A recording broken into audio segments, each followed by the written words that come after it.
자, 보습제에 대해서 알아보도록 하겠습니다. 자, 우리 몸은 체중의 약 6, 70% 정도가 물이다라는 말 여러분들 많이 들어보셨을 건데요. 우리가 마셔서 보충할 수 있는 물이 있고요.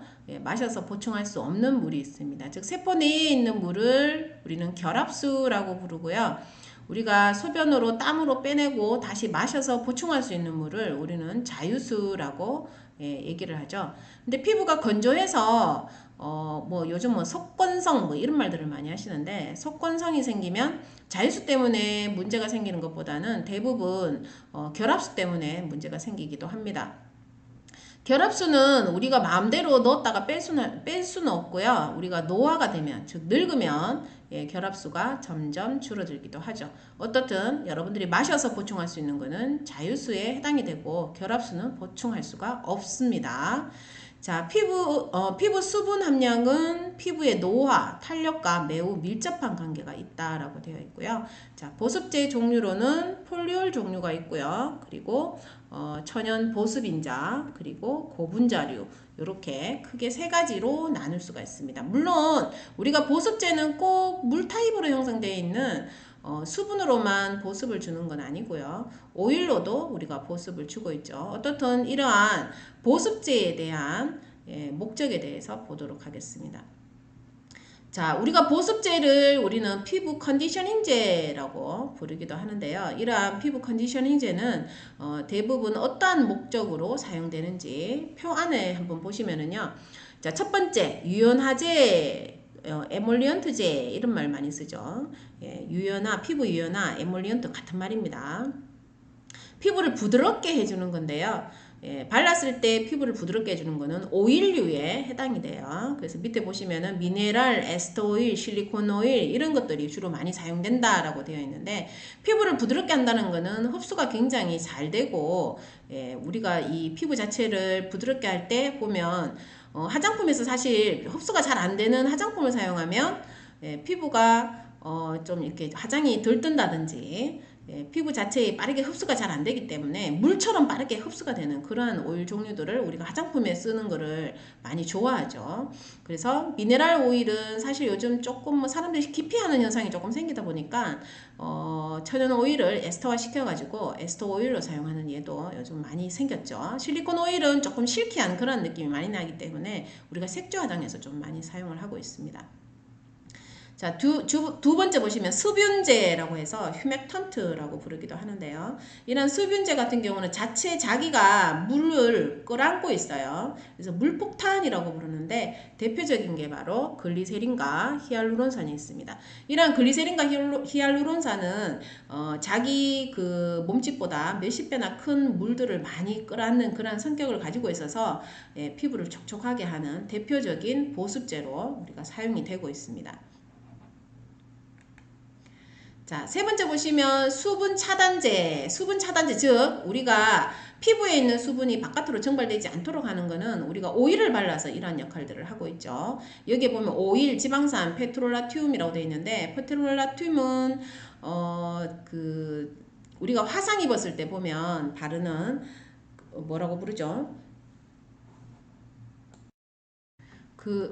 바세린이라고 하죠. 바세린이 보면 바깥과 피부를 완전히 차단해주는 폐색막의 역할을 굉장히 많이 하는데요.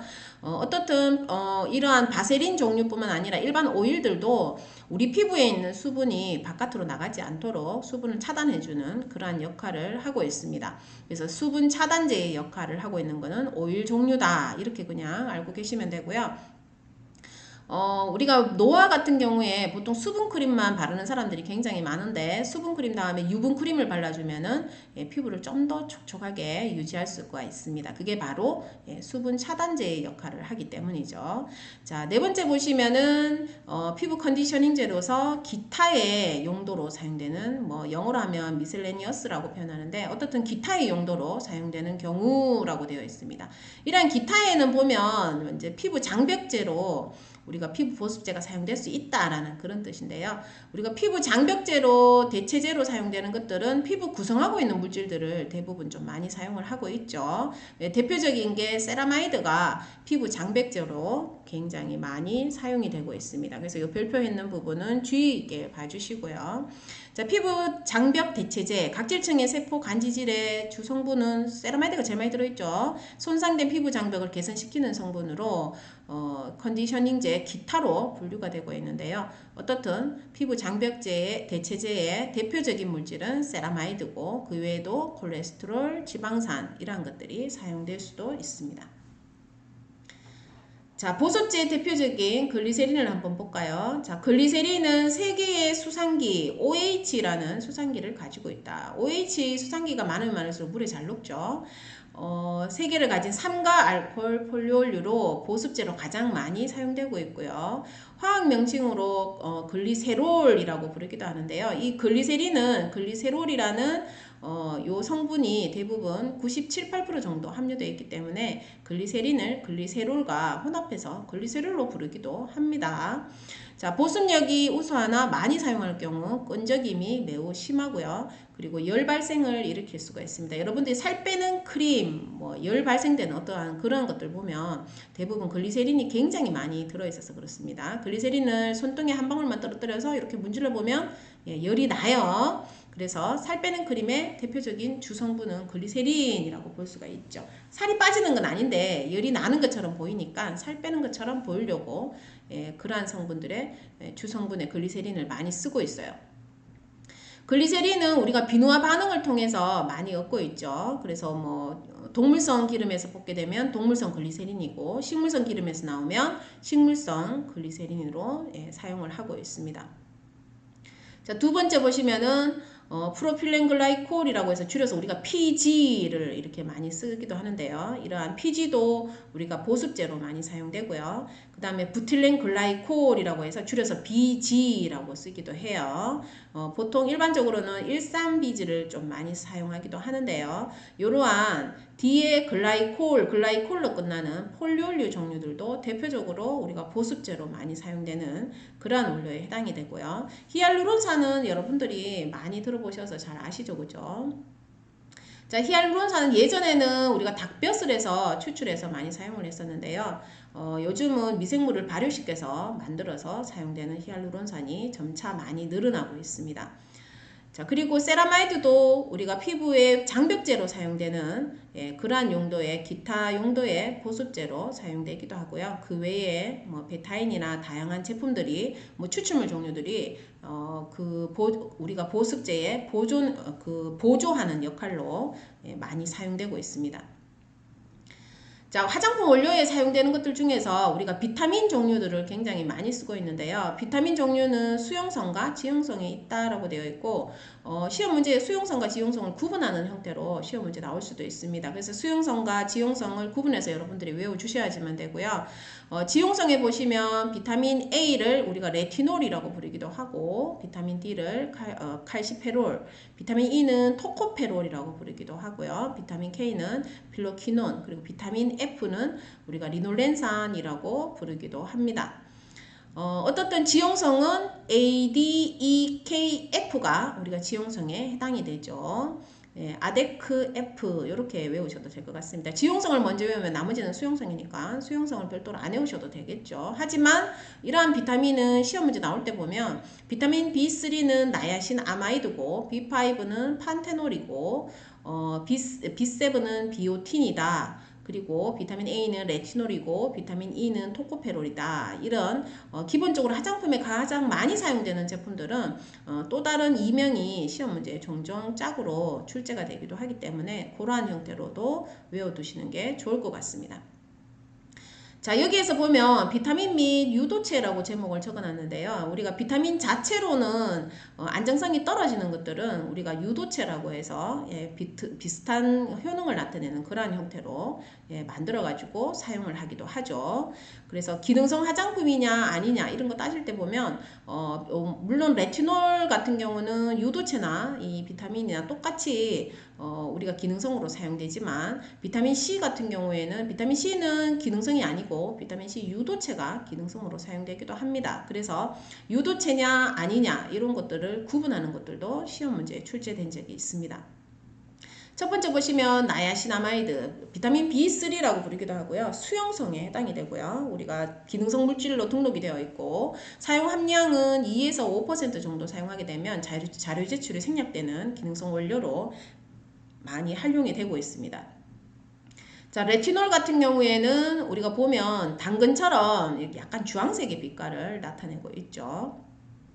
근데 레티놀은 우리가 이 햇빛에 굉장히 약합니다. 그래서 밤에 사용하는 제품에 우리가 그 주름 개선용 제품에 많이 사용되고 있고요. 기능성 물질로 등록이 되어 있죠.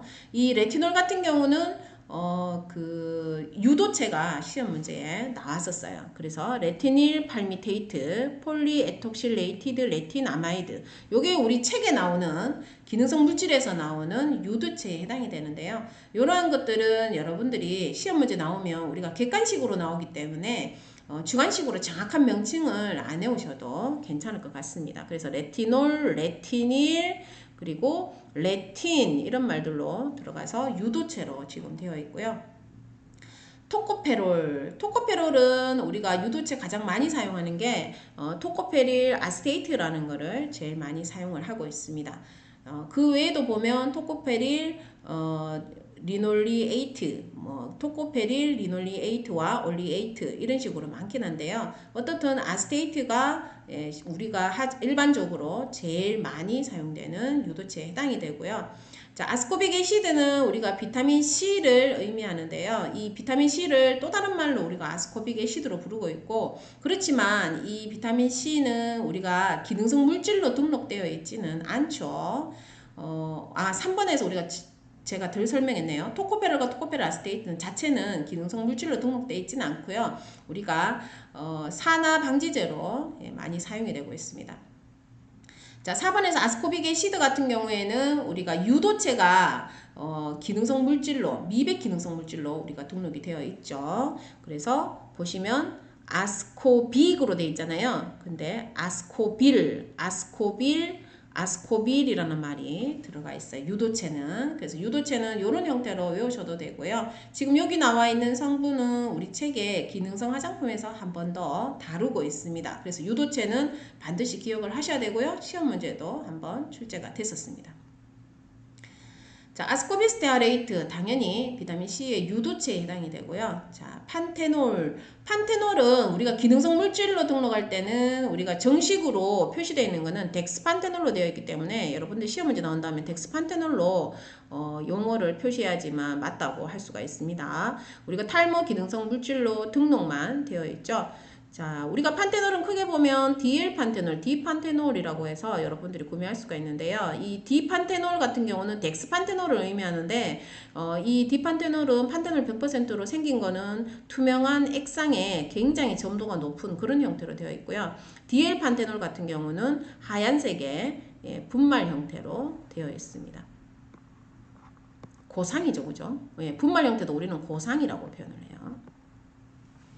자, 7번에 보시면 비오틴도 우리가 탈모 관련되어 있는 기능성 물질로 등록이 되어 있는 그러한 성분에 해당이 되고요. 비타민 B7에 해당이 되고 수용성에 해당이 됩니다. 그 외에도 피리독신이라는 것들이 있습니다. 그래서 비타민 부분은 종종 한 번씩 시험 문제 출제가 되고 있으니까 꼭 기억을 하시기 바랍니다. 자, 고분자 화합물은 굉장히 덩치가 크고요. 너무 많이 사용하면 때처럼 밀릴 수 있는 그렇기 때문에 우리가 보통 있어 보이는 유식한 표현법으로 하면은 피막을 형성을 한다 이런 말을 씁니다. 피막을 형성하고 등발이 크기 때문에 우리가 사용을 하게 되면 점증을 일으켜요. 탕수육에서 보면 탕수육 점도 뻑뻑하죠, 그죠? 그러한 점도를 일으키는 점증제가 바로 고분자 화합물의 대표적이다라고 보시면 되는데요. 이러한 점증제는 사실 덩치가 크기 때문에 우리 피부에 흡수된다라고 표현하기는 조금 어렵다고 볼 수가 있고요. 이 점증제의 종류는 보면 천연이 있고 그 다음에 반합성이 있고 합성이 있죠. 천연 물질에는 보면은 구와 검으로 끝나는 것들이 많습니다. 아라비아 검, 로코스트 빈검, 카라기난 이러한 것들이 있고요. 그 다음 미생물에서 추출한 거는 장탄검, 그리고 덱스트란 이런 것들이 미생물에서 추출했습니다. 중요하니까 꼭 외워두시고요. 그 다음에 동물에서 추출한 젤라틴과 콜라겐 같은 경우에도 우리가 점성을 나타내는데요. 이런 것들은 동물에서 많이 추출하는 점정제의 용도로 사용되기도 합니다. 자, 반합성 같은 경우는 셀룰로즈 계열이 반합성의 종류다라고 알고 계시면 될 것 같고요. 자, 합성 점증제는 소듐 아크릴레이트 폴리머라고 말이 들어가는 것들, 그리고 카보머가 대표적으로 우리가 제일 많이 쓰는 거죠. 손소독 젤 보면은 우리가 카보머가 굉장히 많이 사용되고 있습니다. 폴리커토늄이라는 것도 있고요. 폴리아크릴레이트, 카복시비닐 폴리머 이러한 것들이 다 우리가 합성 점증제에 해당이 됩니다. 이런 다양한 점증제들은 보면은요, 점도 자체가 이 묵처럼 빡빡하게 만들어내는 게 있고요. 그리고 풀처럼 이렇게 나타내는 게 있고, 그리고 그 달팽이 점액 나타낼 때 보면은 끈적끈적 늘어나는 거 있죠. 그런 형태로 나타내는 그런 다양한 점증제들이 많이 존재를 하고 있습니다. 그 용도에 맞춰서 우리가 사용을 하고요. 이러한 점증제는 우리가 화장품의 안정성을 높이기 위해서 사용되고 있습니다. 자, 필름 형성제도 있는데 이런 필름 형성제는 이렇게 껍데기처럼 이렇게 쭉 벗겨지는 거예요. 그래서 필오프 타입의 팩에 주로 사용되는 것들이 우리가 필름 형성제가 사용되고 있다. 자, 그리고 화장품 종류 중에서 보존제가 있네요. 자, 보존제는 우리가 단독으로 한 가지를 잘 사용하지는 않고요. 일반적으로 두 가지 이상을 혼합해서 많이 사용을 하는데요. 두 가지 이상을 혼합해서 사용하는 이유에 대해서, 이 장점에 대해서 적혀 있습니다.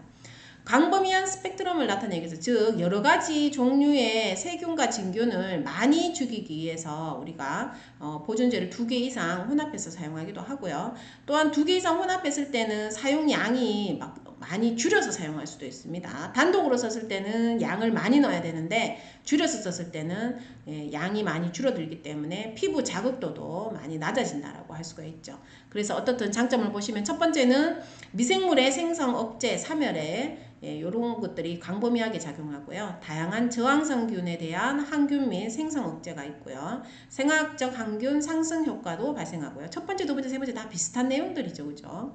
자, 보존제 총 사용량의 감소로 피부 자극도가 낮아진다라는 것도 여기 적어 놓으면 좋을 것 같습니다. 피부 자극도 저하. 자, 첫 번째 보시면 메칠 파라벤에 대해서 나오는데요. 이 메칠 파라벤은 우리가 대표적으로 화장품의 보존제로 굉장히 많이 사용되고 있는데 요즘 뭐 EWG를 사랑하시는 고객님들께서 메칠 파라벤 들어가면 상당히 좀 싫어하셔가지고 일반적으로 메칠 파라벤이 화장품에 사용되면 안 되는 거 아니냐 이렇게 기억하시는 분들이 많은데 그렇지 않습니다. 메칠, 에칠, 부틸, 프로필 이런 것들은 다 화장품에 우리가 사용할 수 있는 보존제에 해당이 됩니다.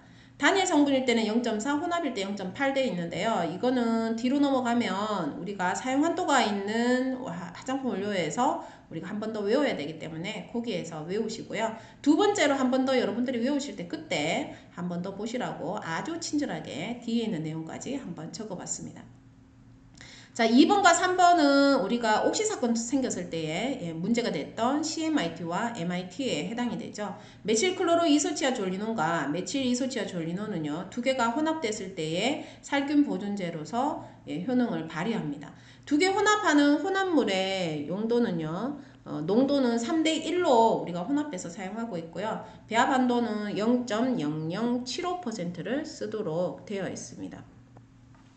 자, 3대1은 반드시 외워두시는 게 좋고요. 0.001호도 반드시 외워주셔야 되는데 앞에 3이라고 적혀있는 게 뭐예요? CMIT, 이름이 긴 거에 해당이 되고 뒤에 보시면 1이 메칠 이소치아졸리논이라고 해서 MIT, 짧은 거죠, 이름이. 그래서 긴 거 앞에 짧은 거 뒤에. 그래서 3대1. 여기에서 배합 한도가 0.001호였기 때문에 이 3이 0.001호가 최대 한도라고 볼 수가 있겠죠. 그럼 0.001호면 뒤에 있는 MIT를 사용할 수 있는 양은 0.0005인가요? 0.0005죠. 이 정도를 쓸 수가 있는데 여기에다가 추가로 뭐 메틸 이소치아졸리논을 0.0015까지 쓸 수 있기 때문에 더 넣는다. 이렇게는 불가능합니다. 왜? 3대 1로 딱 지정해 놨기 때문에 추가는 불가능하고요. 실제로는 메틸 이소치아졸리논을 0.0015라고 되어 있지만 그렇지는 않습니다. 3대 1로 사용할 수 있기 때문에 0.0005까지 밖에 되지 않죠. 실제하고 조금 틀리죠. 그죠? 자, 벤질 알코올은 주관식으로 시험 문제 출제가 된 적이 있는데요. 우리가 사용할 수 있는 총 한도가 1%라는 요게 주관식으로 1회 시험 문제에 한번 나왔었습니다. 연모제에 사용할 때는 10%까지 사용이 가능하고요. 만약에 향료에 이 벤질 알코올이 함유되어 있다면 알러지 유발 물질로 우리가 등록이 되어 있어서 씻어내는 화장품의 경우에는 0.01, 씻어내지 않는 화장품의 경우에는 0.001이 넘어서게 되면 초과는 넘어서는 거죠, 그죠? 이 경우에는 전 성분에다가 반드시 향료 성분에 있는 알러지 유발 성분으로서 표시를 하도록 되어 있습니다. 그래서 0.01까지만 씻어내는 화장품에서 0.01까지 나왔다라고 하면 표시하지 않는 거고 0.01 이상이 되면 이상이 아니고 참 넘어서게 되면 표시를 한다는 뜻이에요. 초과한다라고 했으니까. 자, 벤조익 애시드 및 그 염료 및 에스텔류 이런 것도 보존제에 해당되고요. 우리 뒤로 넘어가면 천연 화장품에서 한 번 더 나오죠. 그리고 소르빅 애시드 및 그 염료도 우리가 천연 화장품에서 사용할 수 있는 보존제로 나오고 있습니다. 그래서 우리가 천연 화장품에 나오는 보존제들이 시험 문제에 굉장히 출제가 잘 되고 있는 상황이고요. 점점 시험 문제가 골고루 출제가 되기 시작을 했죠. 자, 벤조익 애시드에다가 염을 때려 붙여놨는 거를 그 염류 및 에스텔류 이런 식으로 표현을 해놨어요. 그래서 벤조익 애시드라는 보존제도 있고 염류에 해당되는 거는 소듐 벤조에이트라는 게 우리가 화장품 회사에서 제일 많이 사용하기 때문에 제가 한번 적어봤는데 난데없이 시험 문제에 출제가 한번 됐었죠, 그죠? 소듐 벤조에이트에 우리가 사용할 수 있는 그 사용 한도는요 이렇게 딱 나오면은 여기에 보면 똑같습니다. 0.5 사용 후 씻어내는 거는 2.5 이런 식으로. 자, 소르빅 애시드의 그 염료는 포타슘 소르베이트라고 제가 또 친절하게 또 적어드렸죠. 요게 화장품 회사에서 가장 많이 쓰는 원료에 해당이 되는데요. 소르빅 애시드보다는 그 염료인 포타슘 소르베이트를 많이 쓰고 있습니다. 포타슘 소르베이트의 배합 한도도 0.6에 해당이 되겠죠. 염료에 해당이 되기 때문에 이런 것까지 같이 엎어서 기억을 할 수 있어야지만 되고요. 뒤에 넘어가면 사용 한도에 관한 원료가 나오면 거기에서 외우시면 될 것 같습니다. 어떻든 여기서는 이러한 것들이 있다라는 정도만 알고 계시고요. 두 번째로 다시 한 바퀴 돌고 여러분들 한 번 더 책 보실 거잖아요. 그죠? 그때 되면 소듐 벤조에이트와 포타슘 소르베이트도 기억을 하셔야 될 것 같습니다. 자, 7번은 벤잘코늄 클로라이드는 우리가 22년도에 법령이 개정됐는데요. 벤잘코늄 클로라이드는 우리가 흔히 어디 사용되느냐 하면 뭐 소독제로 굉장히 많이 사용되고 있고요. 에탄올로 손소독하는 손소독제 대신에 뭐 에탄올이 함유되지 않은 손소독제 또는 뭐 데톨 뭐 이런 식으로 나오는 것들 보면 다 벤잘코늄 클로라이드를 녹여가지고 사용하는 것들입니다. 벤잘코늄 클로라이드는 물에는 잘 녹지 않고요. 사용할 때 보면 에탄올에 녹여서 우리가 많이 사용을 하고 있는데요. 사용 후 씻어내는 제품의 0.1, 기타 제품의 0.05%의 배합 한도를 가지고 있고요. 그 다음에 최근에 추가로 바뀌었던 내용이 바로 뭐냐 하면 분사형 용기에는 절대로 사용할 수 없다라는 게 추가가 됐습니다. 즉 우리가 손소독제로 나올 때 뿌릴 수 있도록 나오는 경우가 많아가지고 자라보고 놀란 갔으면 소뚜껑 보고 놀란다 그러나요? 네, 옥시 사건 터지면서 벤잘코늄 클로라이드도 콧구멍으로 쑤셔 넣을까봐 좀 겁먹었는지 분사형 용기는 절대로 쓸 수 없다 뭐 이런 식으로 나오고 있네요. 옥시 사건 터졌을 때 이러한 우리가 이 소독 살균제들은요 화장품에 들어가는 용도로 우리가 사용했지 사실 이걸 흡입의 용도로 나온 것들은 아니잖아요. 그래서 제가 누누이 항상 얘기하지만 우리가 일반적으로 락스를 사용하고 있지만 락스를 콧구멍에 쑤셔 넣으면 굉장히 위험하죠. 그죠? 그러한 사건이 옥시 사건이라고 보시면 되겠습니다. 그래서 화장품에 사용됐다고 해서 나쁘다라고 표현할 수는 없습니다. 절대로. 자, 8번 보시면 살리실릭 애시드와 그 염류. 자, 살리실릭 애시드는 우리가 이게 우리가 기능성 화장품으로도 사용될 수가 있고요. 그리고 보존제로도 사용될 수가 있습니다. 그래서 시험 문제에 굉장히 많이 출제가 되고 있고요. 제가 여기 8번에서는 정리해서 제가 적어놨지만 이 내용은 뒤로 넘어가면 사용 한도가 있는 그 원료에서도 우리가 나오고 있고, 그 다음에 기능성 화장품에서도 나오고 있기 때문에 반드시 여러분들이 퍼센트까지 포함해서 다 기억을 하셔야만 됩니다. 우리가 여드름에서는 보면 자료 제출이 생략되는 함량으로 0.5%로 식약 처장님께서 그 기준을 정해줬고요. 그 다음에 우리가 탈모에 관련되어 있는 그러한 제품으로도 우리가 이 탈모에 있는 비듬 제거 이러한 용도로도 많이 사용되고 있어요. 그래서 살리실릭 애시드는 우리가 몸에 씻어내는 제품으로 사용할 때는 우리가 2% 정도 쓰고요. 2% 사용 한도를 가지고 있고요. 두발용 같은 경우는 3%의 사용 한도를 가지고 있습니다. 자, 징크피르치온은 우리가 이 항균 작용이 있기 때문에 보통 일반적으로는 이제 두피에 관련되어 있는 그러한 제품에 우리가 그 살균 보존제로 사용하고 있습니다. 0.5%의 배합 한도를 가지고 있고요. 그리고 총 징크피르치온으로서 1%의 배합 한도가 있다라고 되어 있죠. 즉, 뭐 비듬 제거용으로 0.5, 보존제로서 0.5 이런 식으로 합해가지고 어떤 용도로 썼든지 간에 총 징크피르치온으로서의 그 배합 한도는 1%다라고 되어 있습니다. 자, 페녹시에탄올도 시험 문제에 굉장히 많이 출제가 됐던 보존제 중에 하나죠. 자, 배합 한도는 1%다라는 거. 자, 그리고 그 외에도 우리가 크림바졸이라는 이러한 것들도 있고요. 이것 말고도 보존제가 굉장히 많습니다. 뒤로 가면 많이 나오는데요. 시험 문제 잘 나오는 것만 그냥 한번 적어봤습니다.